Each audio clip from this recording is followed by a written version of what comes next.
The G1X Mark III is Canon's most powerful compact camera we've ever made. In this video, we're going to go through some of the basic features of the G1X Mark III and explore them together. This is a really impressive camera. If you're not after something that's big, then this is the perfect camera for you. It has a lot of features that the digital SLR cameras have, but it'll still fit in your pocket. Let's take a bit of a look through the buttons and features on the G1X Mark III in detail. Just having a quick look around the camera to start with, we notice a few familiar buttons across the top, such as our mode dials, on, off, shutter release, and we also have an exposure compensation dial here. We'll go into a little bit more detail further soon. One of the things that makes this camera really versatile and easy to use is on the front we have two adjustment dials. First, we have an aperture adjustment ring which is built into the lens. This will allow us to adjust our aperture very quickly with the twist of a wrist. Also on the front, you'll notice a multi-function dial which will allow us to change our shutter speed when we're in TV mode or manual mode. This dial can also be custom function set to do other things. Also, while looking at the top of the camera, you'll notice that there is a built-in flash. On this model, this is manually operated simply by lifting the flash up, placing it back down when you're finished. Behind the flash, you'll notice there's a hot shoe connection. This connection is perfect for external speed lights. On the rear of this model, you'll notice that there is a built-in electronic viewfinder. This is great if you want to use your eye rather than using the screen on the back to get your composition to take great photos. This model also features a flip-out touchscreen. Currently packed away, I simply pull this out to the side, rotate and replace. The G1X Mark III also comes with a lens cap, so be sure to remove this before you start taking pictures. In reference to the screen, this is also a touchscreen model, which means I can simply press on the item that I would like to change and rotate the front multifunction dial accordingly.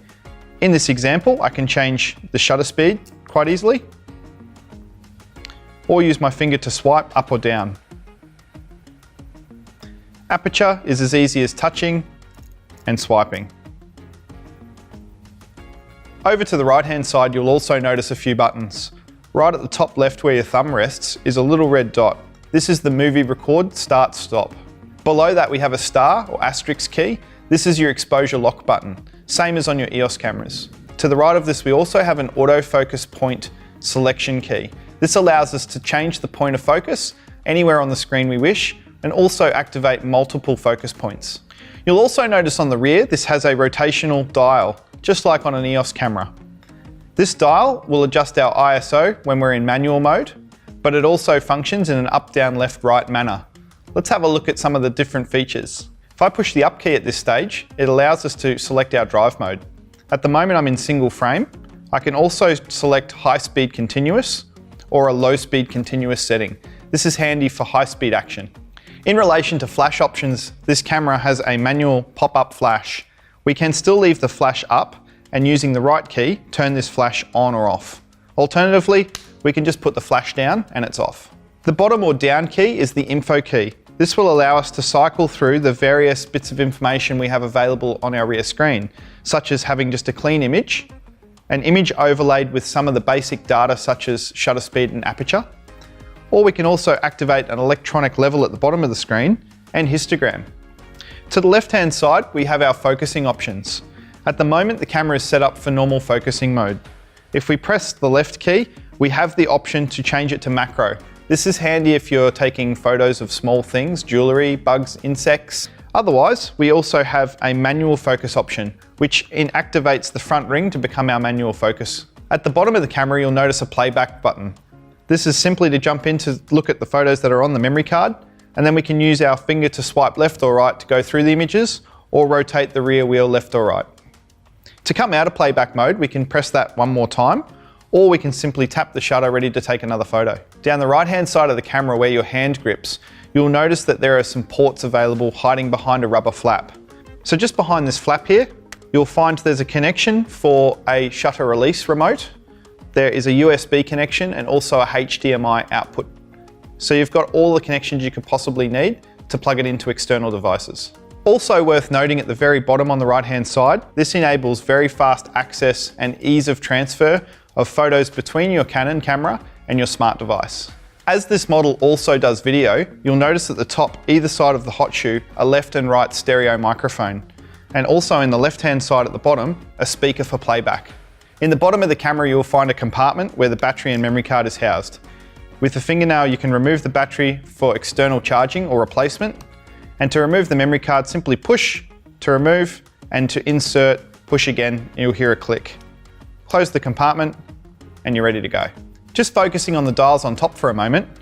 On/off is fairly self-explanatory, but let's have a look at some of these other dials on top and explain what they do. Apart from the on/off key, just in front of that, you've got your main shutter release button on this camera. If you half press, you will autofocus. Full press will take a photo. Just on the outside of this shutter release key, you'll notice a toggle. It allows us to frame our composition perfectly before we take an image. Another dial on top is an exposure compensation dial. This is a great fast access feature, which will allow us to increase or decrease our exposure simply by turning the dial up or down accordingly. If I'm looking at my composition and I think it's too bright, without having to change any other setting, I can simply turn my exposure compensation down to darken the image or turn it up to increase the brightness. Another handy tip for you when playing with exposure compensation is make sure you reset it to 0 between frames. Over to the top left, you'll notice the main mode dial for this camera. Like many of the EOS cameras, this has a locking button in the center of the dial. So to turn the dial, it is currently locked. We would need to put our thumb in the center to unlock and turn the dial accordingly to the mode that we wish to use. This locking button is a great feature, mainly because this camera is pocket sized. It would be easy to change the mode dial unknowingly. You'll also notice with this model that when you put your eye up to the viewfinder, the screen turns off.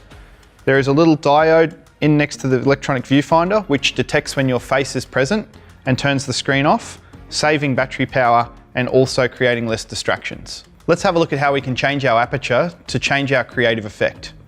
Firstly, on top, I've selected the AV mode on my mode dial. You'll notice on the rear screen, I'm presented with a composition of 3 items. At the moment, I'm shooting at f5.6. This will give me a very shallow depth of field. If I half press on the shutter release button, you'll notice a green box illuminates. This signifies that the image is in focus, and all it's waiting for is me to push a little harder to take the photo. When I play back this photo, you'll notice that our first object is quite sharp, through to the background is quite soft. This is what we call a shallow depth of field, and it's great from separating a subject from a busy background. What if we want to get everything in focus though? It might be a landscape, you're standing in front of a monument that's important, we want to capture everything. What we'll do is we'll have a look at increasing our aperture towards f22 to get a greater depth of field. When in AV mode, to do this, all we need to do is use our front multifunction dial and rotate to the right. Taking this image at a higher f-stop number is going to increase our depth of field. Let's have a look at what happens. Now we're in playback, you can clearly see all 3 items are in focus. Aperture is great for separating our subjects from a busy background, but what if our subject's moving? We need to investigate TV mode. Changing my top dial to TV, I now have the opportunity to change my shutter speed. Again, using the front multifunction wheel, I can change my shutter speed from slow, maybe it could be a half a second, through to high speed at maybe a thousandth of a second. Whilst looking at the rear screen here, you'll notice that I have a spinner. If I shoot this at 1/1000th of a second, this is fast enough to arrest any movement in the frame. What if I want to show movement though? If I want to take a picture of a beautiful waterfall in action, maybe what I would do is suggest bringing my shutter speed down to a 30th of a second, for example. I'm going to put my spinner in motion. When I play back this photo, which was taken at a 30th of a second, you can clearly see movement in the image. If we compare that now to our 1000th of a second image, which we took moments ago, you can see that it is sharp and motionless. TV mode can be used to really help the viewer at home appreciate the movement in the composition and really help tell a story.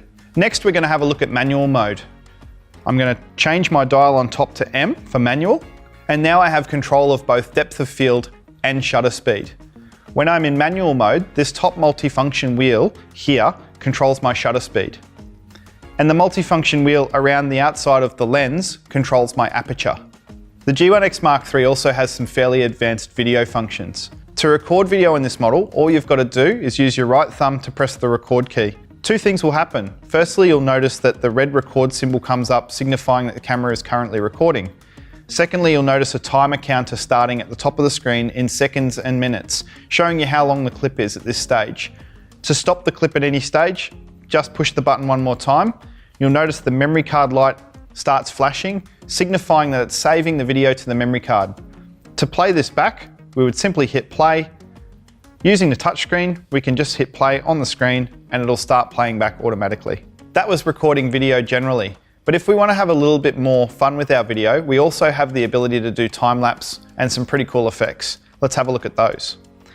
Up on the top dial here, you'll notice that there is a video symbol. When we're inside the standard movie mode, we actually have the option here to use the touchscreen in the top left-hand corner to select between standard, which is what we've just shown you, short clip, which takes a series of small videos, perfect for the traveler who wants to come home and show an entire week's worth of journey in just a few seconds. We also have a full manual video mode, allowing us maximum flexibility in terms of using our aperture and shutter speed to get creative. But the feature I'd really like to show you is the inbuilt time-lapse mode. To get to time-lapse, push the top left-hand key, come down to Timelapse Movie, OK to confirm. All we need to do now is select the interval and how many shots we would like in the video before progressing. To change the time-lapse settings, you'll find a button on the screen down the left-hand corner. Press this will take you into the Timelapse Movie settings. We can change things such as the interval between photos, whether that be set for 3 seconds currently, right up to a minute. We can also change how many shots we would like to take in the sequence. A really key feature of this camera is it gives you some information at the bottom about how long it's going to take to capture this and how long the playback time will be. So for example, at a 3-second interval for 300 photos, that's going to take 15 minutes to complete, and the playback of that time lapse will take 12 seconds to watch. So you can adjust those two intervals according to what you would like to time lapse. OK to set and go, and then simply push the record button to begin the time lapse. You'll notice during the time lapse, down the bottom of the screen between photos, it will give you an indication of what photo it's up to, or what frame it's up to, sorry, and how many frames there are total to do. The cool thing about this time-lapse movie feature is it actually builds the result for us in camera, so we can go to playback and watch it immediately, which means no double handling, no need to use any software to process our time-lapse videos. This camera also has a bunch of preset scene modes, which makes it really easy for shooting some creative compositions. Let's explore the scene modes in the top dial here. Just changing over to SCN. When we're in scene modes, you'll notice there's a button in the top left-hand corner. Currently mine's set to portrait. By pressing this button, it gives us a bunch of options such as self-portrait, smooth skin, panorama, panning, stars. I can also go down to find a few more handheld night scenes, grainy black and white, soft focus, fisheye effect. Why don't you have a go at the scene modes yourself and see what they can do for you? Another thing you may want to do is move your AF points around the screen. There's a couple of ways you can do this. Firstly, we've got an AF point selection button on the back that we can press, and then move the AF points using the up, down, and left and right arrows, or alternatively, take advantage of the touchscreen and simply touch the part of the screen that you want in focus, and it'll automatically jump to that point. You can either hit set to confirm this, or simply start shooting. Another great feature of this model is its inbuilt ND filter. What is it? Well, firstly, ND stands for neutral density, and essentially it's like putting a pair of sunglasses on your camera. If you're shooting a scene such as sunset and it's just too bright for the settings that you'd like to use, you can activate an ND filter, which essentially makes the scene darker. To get to our ND filter, all we have to do is press set on the rear wheel, navigate down till you see ND. Move it to on, and you'll notice that the screen gets darker initially. This is your ND filter on setting. You're ready to start shooting. Remember, when playing with the ND filter, when you're finished using it, make sure you turn it back off.